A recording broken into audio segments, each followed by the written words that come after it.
So here we are, 100 days, 100 acts of corruption. Today I am reading into the congressional record 100 reports of corruption from Donald Trump's first 100 days in office. Elizabeth Warren just destroyed Donald Trump. And not with empty words, but with real facts, figures, and a true picture of the situation that seemed to literally make Trump's eyes pop out of his head. It all happened at a press conference and in her powerful post on Substack, where there was no hint of diplomacy, no diplomatic words, just the harsh, hard truth. And this truth is not just unpleasant, it is so important that it cannot be ignored. Together we will deliver low taxes, low regulations, low energy costs, low interest rates, low inflation, so that everyone can afford groceries, a car, and a home. Remember when Trump came to power with all his promises? He promised, "We will cut spending. We will make America great again. We will bring back jobs." Everyone was like, wow, cool. It sounded like a real recipe for success. He promised to put America back on the pedestal where it supposedly once stood. But as soon as he started acting, it became clear that it wasn't that simple. Elizabeth Warren openly and clearly explained that Trump literally destroyed the recovering economy in just 100 days in office. This isn't just criticism, it's the reality that ordinary people are facing. And here's how it happened. Trump, without hesitation, decided to start a trade war. He thought, well, if I start imposing tariffs on China, that will immediately give us an advantage. We'll be ahead, and they'll be behind. But it turned out the opposite. He started slapping tariffs left and right without really thinking about the consequences, thinking that it would only affect China. But in reality, it hit Americans hard. So stop and think about what just happened. Donald Trump said, yeah, I'm doing tariffs across the board, every country. This is going to completely disrupt trade and drive up costs, but I don't want you telling the American people exactly how much. Tariffs are like taxes on goods imported into a country. It would seem that everything should be simple. China pays and America wins. But that's where the catch lies. These taxes on goods did not hit Chinese manufacturers, but Americans themselves. Why? Because the tariffs simply increased the price of many goods that Americans buy every day. So the very jobs that Trump talked about began to disappear, and more expensive goods appeared on store shelves. Prices for imported goods crept upward, which immediately hit the budgets of ordinary Americans. On top of that, the stock market began to lose ground. Instead of rising, as Trump had promised, it began to fall, and then it became clear. He had effectively ruined the economy, which had begun to recover after the crisis, with his ill-considered decisions. These are not just the words of Elizabeth Warren, they are the real results of his actions, felt by everyone living in America. Instead of bringing manufacturing back to America, as he promised, Trump essentially created conditions in which people began to lose their jobs. Businesses came to a standstill. Everyone froze in anticipation because no one could predict what would happen next. Investors got scared and started pulling out their investments. The entire market was in chaos. And instead of the stability he promised, Trump created only uncertainty. When he ran for office, Trump promised repeatedly, that he would lower costs on day one. But instead of following through on his promise, Trump and his administration have paved the way for the president, his top officials, and his billionaire buddies to personally feed at the trough of government corruption. Elizabeth Warren accurately points out that Trump's entire policy is not aimed at the good of the country, but at his own interests and those of his business friends. He is not promoting the interests of ordinary people, but those of his big donors and the companies with which he is associated. In other words, his actions are not so much about helping the country as they are about enriching himself and his business elite. And ordinary working people are just statistics to him who may not even matter. And all the chaos and confusion he has created is on the conscience of his own political game. Donald Trump ran for president saying over and over and over, I will cut costs for American families on day one. On day one. Those were his words, over and over. So he's, after he's a few weeks in, he's doing this tariff thing, and people say to him, someone says to him, you realize that's going to raise costs on American consumers. And his words were that he couldn't care less. This is where the real trouble begins. Let's look at the numbers to understand what is really happening. 1 in 3 Americans currently has credit card debt that exceeds their savings. In other words, people are not just living in debt, they are literally on the brink of survival. Credit card delinquencies are at 2008 levels, when the financial crisis hit and everything literally collapsed. This is an indication that people can no longer pay their debts, and the situation is reminiscent of the worst times. Car loans are also not looking good. The situation has returned to the levels seen during the peak of the COVID pandemic and the height of the financial crisis. People are once again unable to pay their car loans, which is actually a sign of serious economic instability.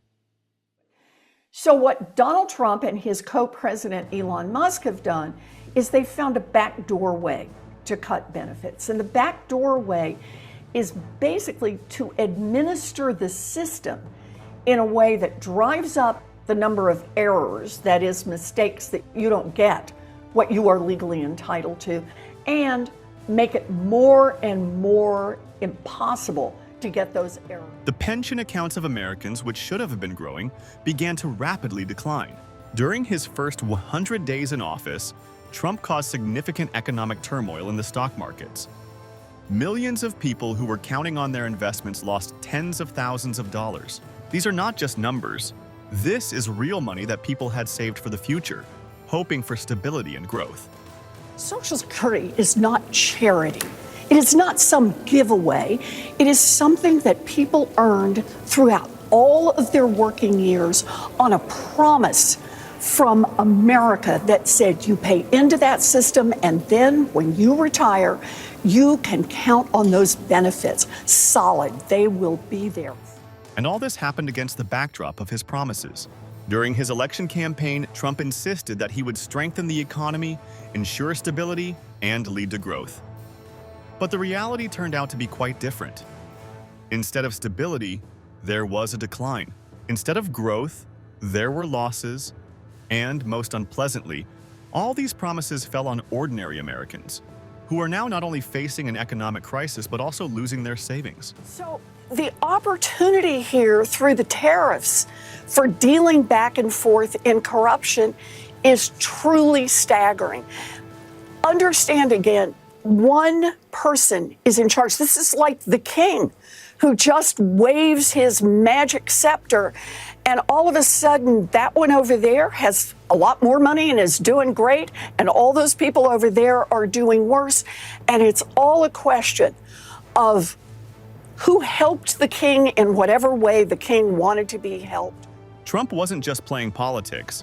He actually used his power to serve his own interests and those of his business elite. Instead of focusing on solving the country's problems, he continued to promote deals that benefited him and support those who helped finance his campaign. This applies not only to his business friends, but also to major donors who supported his political ambitions. Consumer Financial Protection Bureau, Democrats, including Elizabeth Warren, have said that by freezing it, it's giving big banks and giant corporations the green light to scam families. Pocahontas, the faker. That was set up to destroy people. She used that as her little personal agency to go around and destroy people. And she's a fake. The only thing he can say is, it's fake. But we didn't expect anything more.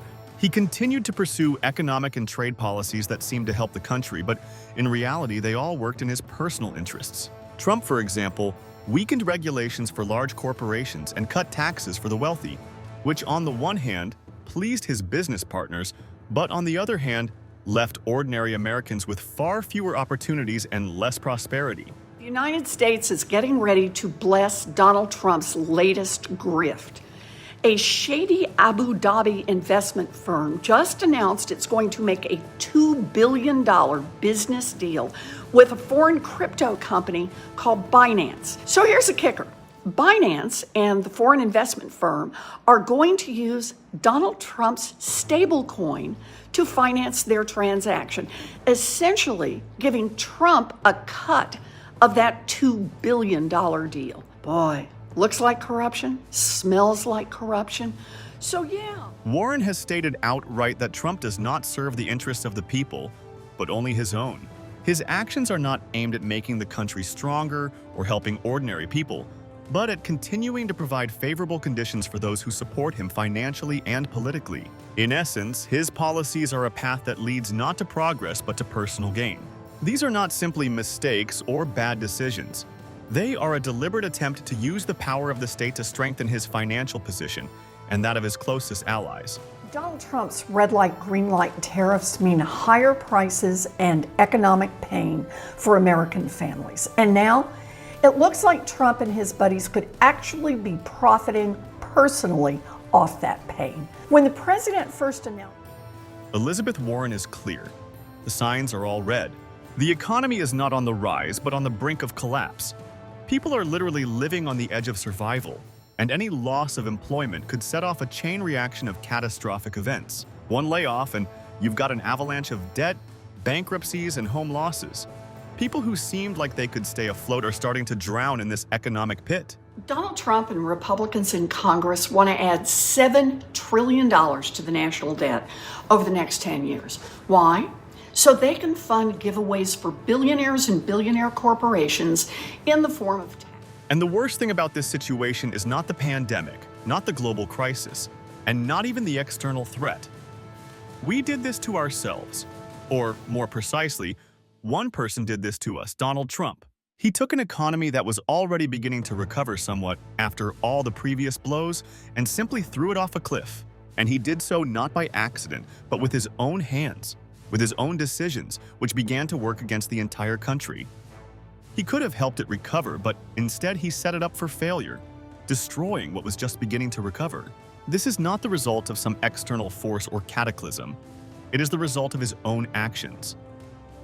And now we are all paying for his mistakes.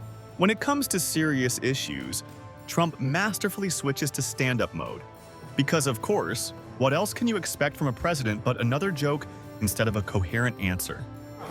Warren, she seems to have made it her job. Who, Pocahontas? Pocahontas, well, no, look, she is very offensive. You tell me. Oh. Do you want to keep it going for another 5 years? Yeah, you would say Pocahontas says yes. And I just want to thank you because you're very, very special people. You were here long before any of us were here. Although we have a representative in Congress who they say was here a long time ago. They call her Pocahontas. But you know what? I like you. Hearing Warren's accusations, Trump, of course, didn't mince words. He unleashed such a torrent of high-class insults that it could easily be included in a school curriculum on toxicity. She's a nasty woman. She's a really nasty woman. But what about arguments? That's for weaklings.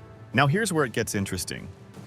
Elizabeth Warren, along with Ron Wyden, another Democratic senator, and even Rand Paul, yes, a Republican, are preparing a resolution that would strip Trump of his fake emergency powers.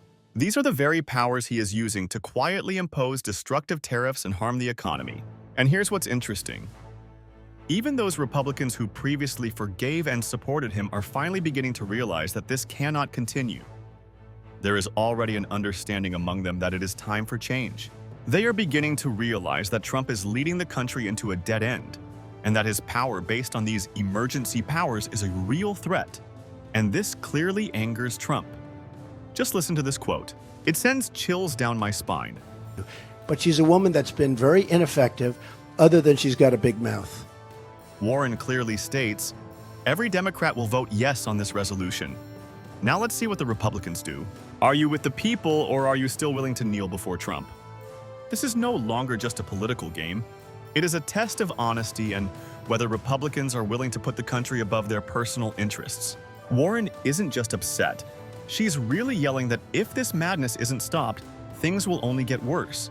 She makes it clear that the country is on the brink of disaster, and if nothing is done, the consequences could be catastrophic. She's not just criticizing, she's warning that the situation is already critical, and if we don't act now, everything could spiral out of control. Most importantly, she urges us to remember that we have a chance. We have the power to change everything.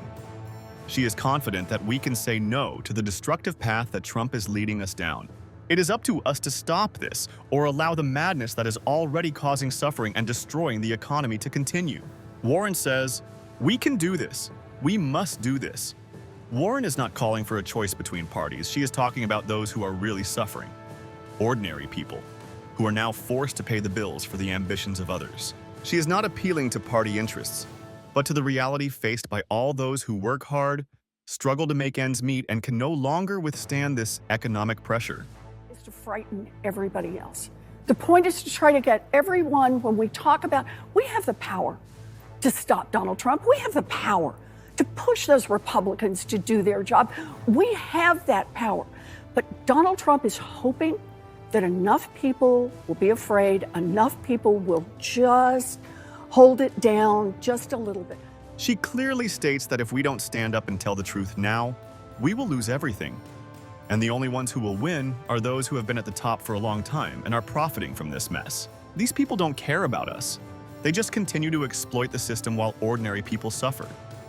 Warren says that if this madness is not stopped, the entire country will lose, and those in power will continue to tear society apart.